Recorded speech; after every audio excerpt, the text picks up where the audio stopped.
Método de Cohen-Maklowski. En el ejemplo 1 tenemos la siguiente ecuación, que convertiremos en su tabla de verdad, donde nuestras letras negadas serán ceros y las letras no negadas serán unos. Teniendo ya nuestra tabla de verdad, agruparemos dependiendo del número de unos. Por ejemplo, de 0 solo tenemos 1, de 1 tenemos 4 y así sucesivamente. Ahora agruparemos dependiendo de la diferencia de un 1. Por ejemplo, el 0 y el 1 tienen un 1 de diferencia. En este lado vamos a copiar el 0 y el 1 y en donde había el 1 de diferencia vamos a hacer una rayita. Lo mismo para cualquier otro. Por ejemplo, el 1 y el 17, cuya diferencia de 1 sería aquí, también serán copiados de 1 a 17. Así tendremos varios grupos. Luego procederemos a hacer lo mismo pero ahora con 4, por ejemplo el 0 y el 1 y el 16 y 17, donde hay una diferencia de 1 aquí. Aquí se pone la rayita.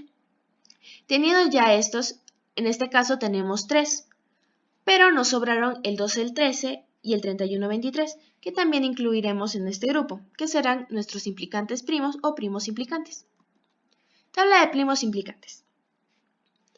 En las filas pondremos a nuestros primos implicantes y en las columnas serán los números.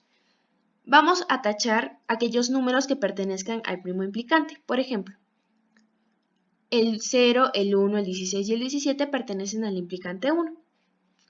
Y así hasta tener la tabla completa. Ahora nos fijaremos en las columnas, donde solo haya una X. Por ejemplo, el 1, el 4, el 8, el 15, el 16, el 17 y el 23. Y ahora veremos a qué filas pertenecen estas X.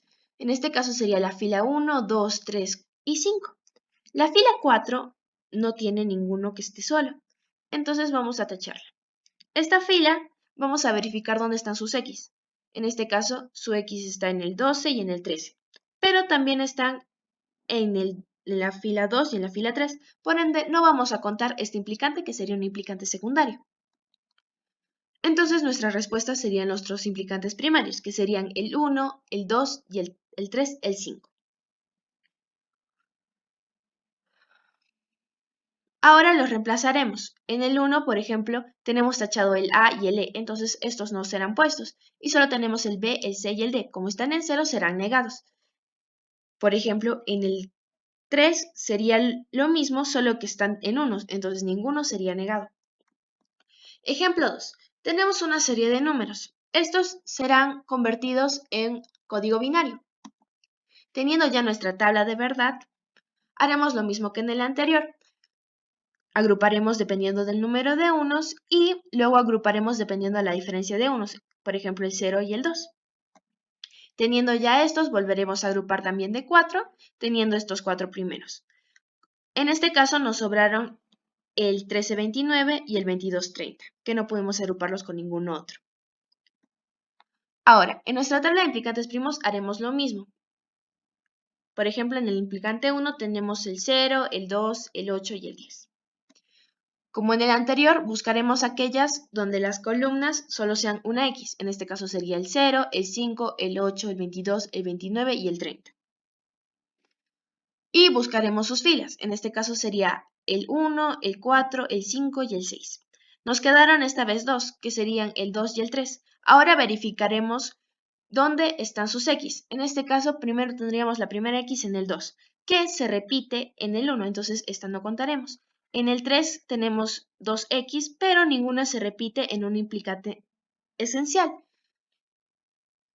Lo mismo pasa con las siguientes hasta que llegamos a la 11, que también no se repite en un implicante esencial. Entonces tenemos la 3 y la 11, que no se repiten en implicantes esenciales.